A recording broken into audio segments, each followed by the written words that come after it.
तो स्टूडेंट्स, आज हम करने जा रहे हैं रेलवे ब्रिज और टनल के बारे में। तो इसकी इंट्रोडक्शन में पहले तो ये है कि railways are most important means of transportation. Railways जो है ये आज की डेट में बहुत ही इम्पॉर्टेंट साधन है हमारे देश की तरक्की के लिए। भारत में they are more economical comparing with airways and roadways.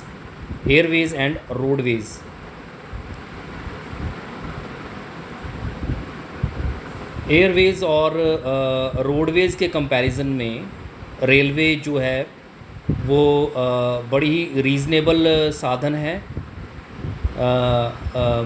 जो ट्रैवल करने का, यात्रा करने का।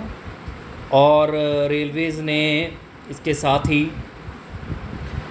भारत की, देश की तरक्की में भी बहुत सा अपना जो है रोल निभाया है। रेलवे के बहुत सारे जो हैं ये फंक्शंस हैं, जिसमें हम देखेंगे कि it provides speedy, safety and economical movement. आप देख पा रहे हैं, it provides speedy, safety and economical movement wide nation. ये बहुत ही, ये एक आम आदमी के पहुंच में जो साधन है वो है, सस्ता है और एक जगह से दूसरी जगह जाने में बहुत ही इजी और कन्वीनियंट है। और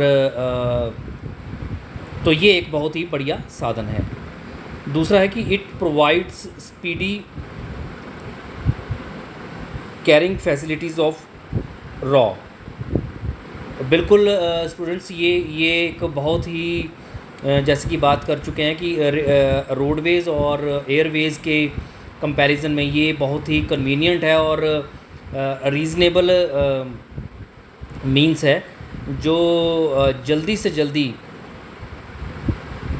किसी भी चीज़ को एक जगह से दूसरी जगह पहुंचा देता है। चाहे वो किसी ने एक जगह से दूसरी जगह पे यात्रा करनी है या फिर एक जगह से दूसरी जगह पे किसी कच्चे माल को लेके जाना या किसी और सामान को एक जगह से दूसरी जगह पहुंचाने में ये बहुत ही रीज़नेबल और कन्वीनियंट साधन है। थर्ड है students, it transports food and clothing in famine area. ये एक जगह से दूसरी जगह पर जैसे कि हम बात कर चुके हैं कि किसी भी चीज़ को पहुंचाने में बहुत ही लाभदायक है, जल्दी से जल्दी स्पीडी वे में, चाहे वो क्लोथिंग हो या फूड हो, यानी कि खाने पीने का सामान हो या फिर कपड़े वगैरह हो। स्पेशली वहाँ पे जहाँ पे मान लीजिए कोई नेचुरल डिज़ास्टर आ चुके हैं, या जैसे बाढ़ आई है या भूकंप आए हैं या किसी तरह की और नेचुरल डिज़ास्टर्स आए हैं, वहाँ पे हम रेलवे जो है एक बड़ा ही इम्पॉर्टेंट रोल प्ले करता है, ताकि हम ये ज़रूरी सामान एक जगह से दूसरी जगह पे पहुँचाने में हम बिना समय व्यर्थ किए जल्दी से जल्दी पहुँचा सकें और लोगों को हम ये सहूलत दे सकें। उसके बाद स्टूडेंट्स है, it provides speedy movement of military in emergency. मतलब ये कि सारी चीज़ों के साथ साथ ऑब्वियसली हमारी जो मिलिट्री है, हमारी जो आर्मी है, उसको भी इमरजेंसी के समय में एक जगह से दूसरी जगह पे पहुंचाने में जो है ये रेलवे का बहुत बड़ा हाथ है।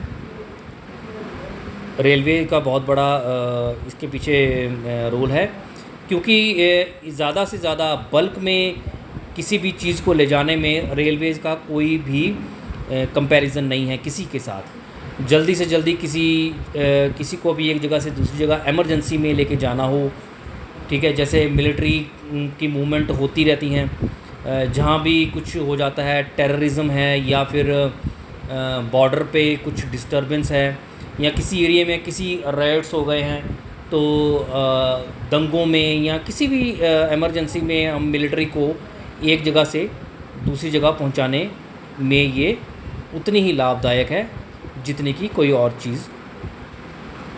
फिफ्थ है, it helps in maintaining better law and order.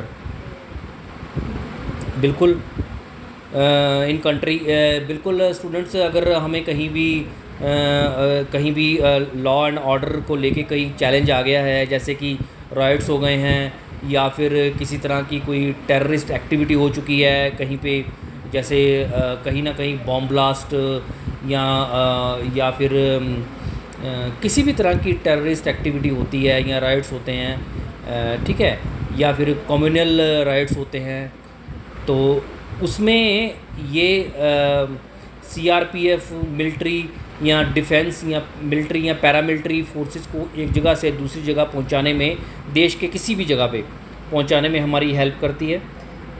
Trains हमारी हेल्प करती हैं, क्योंकि बल्क में, मैं पहले भी बता चुका हूँ कि बल्क में कन्वीनियंटली और रीज़नेबली एक जगह से दूसरी जगह को कनेक्ट करने में ट्रेन का कोई कंपैरिजन नहीं है।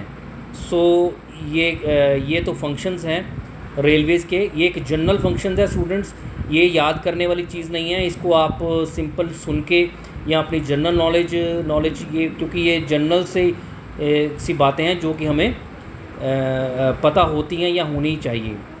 उसके बाद स्टूडेंट्स हम इसकी टेक्निकलिटीज़ में के लिए बारे में बात करेंगे जो आती हैं इसकी गेजेस। तो स्टूडेंट्स के बाद गेजेस के बारे में बात करेंगे। गेजेस जो होती हैं स्टूडेंट्स, जैसे रेलवे की जो लाइंस होती हैं, जैसे कि आप देखते हैं ट्रैक जिसे बोलते हैं, उसे हम गेज बोलते हैं। ये एक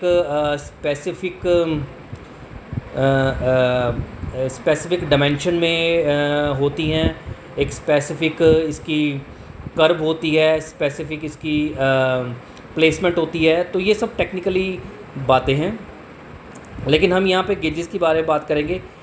कुछ गेजेस हैं जिनका मैं आपको यहाँ पे थोड़ी सी इंट्रोडक्शन दे देता हूँ। पहली है ब्रॉड गेज, दूसरी है मीटर गेज, तीसरी है नैरो गेज। ब्रॉड गेज में इसका साइज़ स्टूडेंट्स होता है 1676 mm, यानी कि एक गेज जो होती है वो 1676 mm की होती है। मीटर गेज जो होती है वो 100 mm की होती है, और नैरो गेज जो है वो 762 से लेके 610 mm तक वेरी कर सकती है, ठीक है। तो ये इनके साइजेस हैं, ये आपको पता होने चाहिए। ये आप एक बार देख के इसको आप अच्छे से देख लीजिए, क्योंकि यही 3 गेजेस हैं जो कि हमारी पूरी कंट्री में कश्मीर टू कन्याकुमारी तक जो प्लेस्ड हैं, और इनका साइजेस हमें ये पता होना चाहिए, ब्रॉड गेज, मीटर गेज और नैरो गेज। उसके बाद स्टूडेंट्स हम बात करेंगे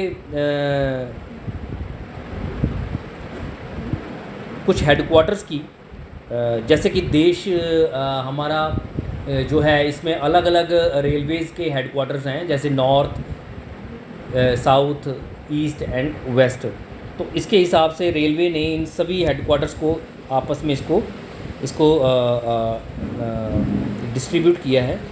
जैसे साउदर्न रेलवे स्टूडेंट्स जो है ये इसका हेडक्वार्टर मद्रास में है, जिसे हम चेन्नई भी कहते हैं, और सेंट्रल रेलवे का हेडक्वार्टर बॉम्बे में है, जिसे हम मुंबई कहते हैं। वेस्टर्न रेलवे स्टूडेंट्स जो है उसका हेडक्वार्टर भी मुंबई में है।